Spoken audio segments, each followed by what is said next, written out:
What's going on, everyone? It's Horror Master and I'm back with another video, and this one's a bit of a different video. So the inspiration from this video came from a video that I saw from Killbag and Gogor Attack when he started showing off his most rarest CDs and vinyls in his own collection. And that got me thinking of, my rarest CDs in my collection, because just like any other collection or any hobby, you from time to time you find yourself some rarities, whether it be coins, trading cards, video games, whatever have you. We all have a certain, I guess, quote unquote, hidden gem or hidden gems in our collection that you have worked your ass off to find, whether it be years, months, days, whatever have you, to find that piece and add it to your collection and makes your collection even more, I guess, more valuable, if that's a word I can describe it, or even more meaningful to you. So from that video got me inspired to go through my CD collection and check out my discogs and find out some of my rarest, CDs and albums I have in my collection. And I do encourage anybody who's watching this video who has a YouTube channel and has any kind of physical media, whether it be CDs, vinyls, or even cassette tapes, to upload a video of their own and show off your rarest albums in your collection, because I think it's a fun thing for people like metalheads to show off their rarest findings, because it makes us want to keep digging and not giving up, and so hopefully one day finding that album you've been searching years and years to find. And it's a really fun experience once you have that album in your collection. So we all have that feeling. So enough of that. Let's get into the rarest albums I have in my collection. So I have briefly around maybe 11 albums in my collection that I consider rare. So for some people might not be rare. You can find them easily, whatever have you. But to me, these are my rarest albums in my collection. So the first one we have is, of course, Will the Power by Arch Enemy. You might be thinking to yourself, why is it so rare if you can easily find a copy in a record shop or even in their website? Funny you should ask, because this album right here is actually signed by the entire band. I got this video when I went to see Behemoth with Arch Enemy and Napalm Dead and two others back in April in San Antonio. And after the show, which was an amazing show, I went to the booth and I was like, let's see if I can get anything else. And luckily enough, they had some, like maybe 2 copies left of their signed CD. And of course, I had to snatch it. I paid like maybe $20 for it, which to me was a good deal. Oh, by the way, I might mention there how much I paid for a certain album if I remember the price that I paid, because there's some albums that I don't remember because I had them for a while. So so yeah, around $20 I paid for this album, and again, an amazing album. But again, for it to be signed by the entire band makes it a bit more valuable in my opinion. So it's a great album to have in the collection. The next one I have is the album that actually made me want to postpone this video, because originally I was gonna record this video a week ago, but then something came up and this album made me wanna push it back, this video, so when I get the album on here I can show it off again. And of course I'm talking about Days of Nothing by The Foreshadowing. Now, if you see my previous video, my CD collection number 6, I talked about that this album literally took me almost 2 years to find, because anywhere you would find it, it was either way overpriced. I think the last time I checked, the cheapest quote unquote price that it had, it was probably $50, which I wouldn't pay for that kind of amount, to be honest. I think the most I would go for an album is 30, which that's probably my limit in terms of an album, but it's a really, really rare album. I'll probably pick it up a notch. But after 2 years of searching, I was finally able to get this album in my collection, finally. So I was really happy it's finally in my possession. And it took me until I was going through Discogs, and boom, it just came out of nowhere. I was like, I'm snatching that shit, right out of the bag for a decent price. I think I paid like maybe $20 for it. So again, Might not be a lot, but to me, trying to find this album for a while, it was worth the $20 spent. Next up, we have Lamento by Agalok. Um, Another one of those albums that it's not really hard to find nowadays, but at the beginning when I was starting getting to physical media, which was almost 2.5 years ago, for some weird reason it was hard to find an Agalog a Mantle CD in good condition. And this is the End Records edition, so this is probably one of the first editions that this album came out back in 2002. So it was kind of hard to find. I didn't honestly, I wasn't even aware of the pressing. I just wanted to have the album in my collection. Until one day I was going through eBay and boop, this popped up for $15 and I snatched it. And once I started going through my Discogs, putting all my albums on my Discogs, I found out this album is kind of valuable because again, it's from the End Records, from one of the original labels that the Magic was originally printed off. So, and a plus, it's one of my most favorite albums of all time. So again, adding that value to that album, I had to get in my collection. So Dagalog the Mantle, finally my possession.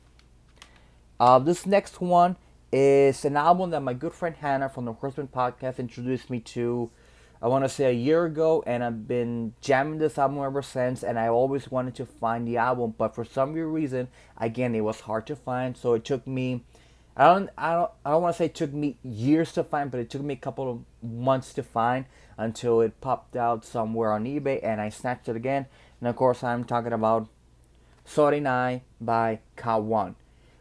If you've never listened to Kawan, if you want to listen to an album that represents what Kawan is, this is your album of choice. It's a really, really black metal, kind of post-metal hybrid of an album that, it's probably some of the most beautiful, some of the most dark, some of the most evil stuff you ever heard. And it's based on a true story. I think it was based, if I remember correctly, about it was somewhere in the mountains. I think it was somewhere in Europe where these guys, were stuck in a storm, and of course, they had to go to cannibalism. So, again, it's a journey of its own. But I think I paid close to $20 on eBay. So, for a decent price, I call that a success. This next one was a bit of a weird album that I found out around the same time I was getting more into Death Doom, which some of the rarest albums I have in my collection are actually Death Doom albums, so prepare for that. And one of those albums I have is the band is from Lisbon, Portugal, and of course I'm talking about Desires with the album Infinity, a timeless journey through an emotional dream. Now this is the second edition of the reprinting of the album, which came out in 2000. What is it? 2000. I know it says it right here. 2016. Came out in 2016. But for some reason, it went up in price even more, to the point that even the second edition albums cost as much as the first edition album. And like I said, it's a beautiful album. It has the slip cover with the original album cover, which, again, such a beautiful album in terms of Death Doom. And this one almost cost me close to $22 on eBay. But the funny thing is that I had to order it from Argentina on eBay. So I found it from a seller in Argentina that took me probably 2 months for it to arrive to my house. So, it's funny to think that some of the rarest albums you can find are from across the pond or across the world, and they arrive to your little town of Texas, and you finally have them in your possession. So, again, a little thing that I like to add. Again, from all the way from Argentina, I got this album, and, amazing Death Doom, underrated Death Doom album in its entirety. So if you haven't listened to Desire, give it a shot. Another Death Doom album we're having on here is from Fisham Trees. Now, Fisham Trees albums are not as hard to get, but there's one album they have yet to re-release, and the only way you can find it is the original copy. And of course, I'm talking about Fisham Trees, Giving Yourself Away. I got this album from a Malaysian record store online, and I think I paid close to, I want to say $25 for it. And it was the cheapest copy I could find, because I would go online on eBay and Amazon. They were asking close to $100 for this album, which I was not paying that amount because it's $100, I rather buy myself maybe 5 to 6 to maybe 10 CDs for $100 than spending on one album. So I waited for a while until it just popped out on this Malaysian website record store that I can't remember the name of, but I'll probably try to remember if I can put it in the description. And it had it for a cheap price for close to $24 to $25, and I immediately snatched it because, of course, I'm a huge Officium Trees fan, and I wanted it to have this in my collection. I'm gonna have to wait more years for them to finally to re-release it. Next one, another Death Doom album in my collection. That's another rarity. And of course, I'm talking about Winter into Darkness. Now, funny story about this album.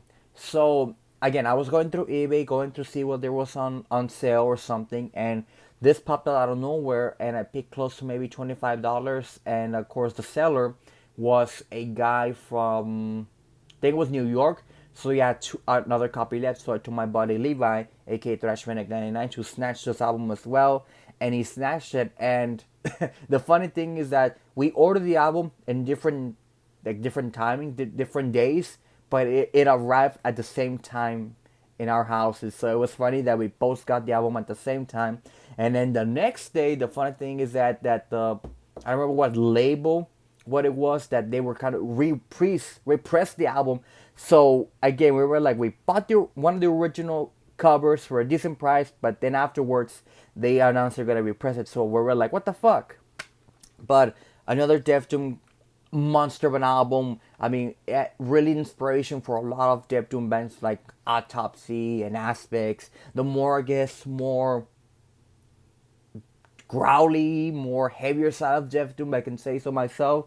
So it was another really great album to get it finally in my collection. And of course, me being the Def Doom guy, of course I had to snatch it in my collection. Another album, another Def Doom album. Again, a lot of Def Doom. Like, for some reason, Def Doom albums are probably, in my opinion, some of the most rarest albums you can ever find. And this one, I got it from a seller in Russia, and it took maybe, again, I don't know, maybe 1 to 2 months to arrive to my house. Of course, I'm talking about Decomposed with Hope Finally Died. This is a British band that kind of was a bit earlier of its time, next to bands like maybe Paradise Lost, My Dying Bride, Anathema, Enchantment around the time. And if you go to Discogs, there's some crazy amount of prices that this album goes to. If I go to my Discogs, you can check on Discogs. This album, if I were to sell it right now, $111.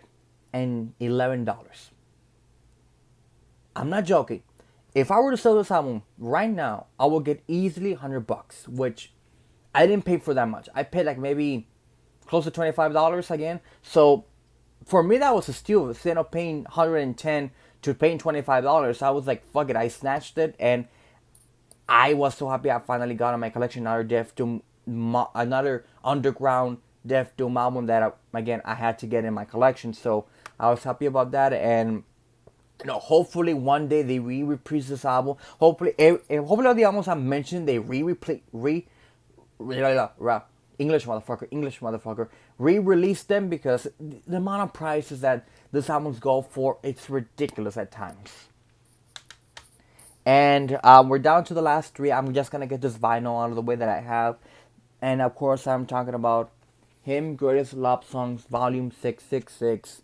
Now this one I didn't buy it. This was a gift from a good friend of mine, and at the time I was getting more to him, and she, of the kindness of her heart, she bought it for me, and to this day I'm eternally grateful that she did that, because even though I have Greatest Love Songs Volume 666 on CD, I never thought of having it in vinyl. Even though I don't have a record player, I do have some vinyls on my wall which you can't see, but to me this is probably my most precious, maybe rarest vinyl that I have in my collection, even though it doesn't cost a lot. It's kind of more the sentimental value that, kind of makes it more of a rarity, a find in my collection. So, to this day, I still have it, and even though one day if I ever get a record player, I'll probably jam this into my record player. And, I was really happy that she gave me this to me as a gift. Like, she just said, here. And, I'm eternally grateful for that. And, I'm never going to get rid of this. Every single album I mentioned, I'm never gonna get rid of because it took me. It's a pain in the ass to find. So, like I said, that's the ground with any collection. When you're finding rarity, it's kind of hard to get rid of because you remember the pain you went through to finding those specific items. So we're down to the last two, and these two are probably, in my opinion, the rarest albums I have in my entire collection. At number two, of course, I have Disembowelments Transcends into the Peripheral. In my mind, the greatest Def Doom album of all time. The pioneer of Def Doom. To me, Def Doom, in terms of albums, this is at the top next to something like maybe Last One on Earth and maybe Turn Loose the Swans. But, for this to be the only album released by this Australian band, and this is probably one of the original pressings. This was released back in, if I can find it, 1993. So you're talking about more than, 30 plus years that this album was released. So, again, it's kind of hard to find it. And again, I found it in Russia. For some reason, Def Doom albums in Russia are a bit more cheaper than get them on Discogs for some reason. I don't know why it is. But, I got it for close to $26. So, I was really happy I finally got this album in my collection. And again, being the Def Doom guy, I had to get it in my possession. And I was so happy I finally have it in my possession. And now the last album. This album was the album that took me the longest time to find. I'm not kidding you not. I'm going to say it took me almost 3.5 years to find. Which is probably the longest album I've ever found.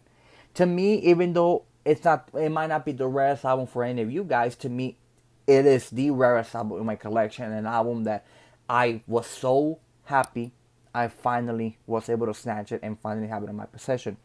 And of course, I am talking about X Japan's Art of Life. If you all know me, I like sometimes my J rock or J metal, whatever you want to call it, metal, which it's still metal, but for some reason this album only had one printing, which was back in 1993. This is an original printing. I mean, the CD is in good condition. I mean, my God, for it to be close to 30 plus years. It's in phenomenal condition. I mean, it's like brand new. And the thing I like about this album is that I didn't know this. It came with a little booklet, and this booklet has the lyrics. It has some artwork to it, which I'm going to show you guys. It has some artwork on it, and it has the lyrics in Japanese, which I saw going through in Japanese, And then we have them in English. So it's kind of a bit of a cool thing that you have an album that came with like a little extra bonus stuff that, if you were to go online and sell this album to any, fan of X Japan, they'll tell you they'll pay X amount of dollars for it, which, like I mentioned before, I would never ever sell this album because they need these albums because these are some of the rarest albums I have in my collection. And to the point that, I was so lucky enough to find this album with this, which this cost me close to, I think this is the most expensive album I've ever bought, close to $30 plus shipping. It was like maybe $35, which came all the way from Japan. So think about it, from Japan to the United States to Texas, it went all over the world. So there must have been maybe, I think I ordered it on a March.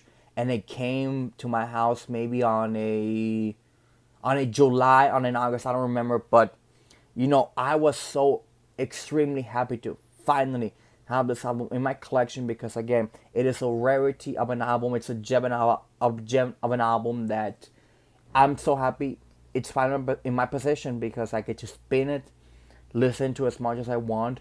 And, that's the wonders of having physical media. Once you have the album on CD, or on vinyl or cassette, it's yours to own. You don't have to go through a website where the website is down and you can't play your music. You have the CD, you can play it, burn it, and put it on your laptop, on your computer, on your iTunes, on your MP3, and have the physical media as a collector's item because, again, that's the wonders of having physical media. Now, it's something that a lot of people nowadays don't really understand, which is something that I love to do whenever I go to record shops, whenever I go to out of town. I always like to go through the CD section and find something, because you never know where you might find your next rarity, that next big item that will make your collection even greater and more, I guess more valuable in terms of monetary, but valuable in terms of like it's finally in my possession. So that does it for this video. I hope you guys really enjoyed this video. I was really happy to do this video because I've been wanting to do this video for a while, but I had to wait because maybe getting the foreshadowing album kind of pushed it back. So apologies for that. But of course, this is not probably the end of my Rarest collection. Probably as the time goes on, I'll probably be finding more rare albums in my collection, because there's a couple of albums I'm still trying to find that are hard to find. And of course, it's all about the journey, not the destination. That with every single album you get, you're closer and closer to finding your next big item. So never stop hunting, never stop looking, whether it be vinyl, CD, cassettes, any kind of collection that you're pursuing to start, or you're a fan of, and there's a rarity you want to find. Try your best to find it, and also don't try to break the bank, because that's the one thing that I've learned from collecting CDs and vinyls and CDs, that you don't have to break the bank to buy these albums. You need to learn how to spend your money smart, not to go and spend your entire salary on a fucking album that's gonna cost you like a mortgage or something. Don't do that. Don't be stupid and do that. Try to find a more cheaper option that would be better for you, and not for you to break your bank. Even if you're like have billions of dollars in bank, you also want to save some money. But again, hope you guys enjoyed this video. And like I said, if you guys out there have a YouTube channel and are fans of like have collections of CDs, vinyls, and cassettes, I encourage you all to make a video about your rarest albums. I really would like to see them and see what you all have in your collections. Maybe there might be an album that nobody has in the entire world, and they're like, it exists out there, because it's kind of fun to see what other people have in their collections and their rarities. So I encourage you, everybody, to do the same thing. And I hope you guys enjoy this video, and until next time, stay metal.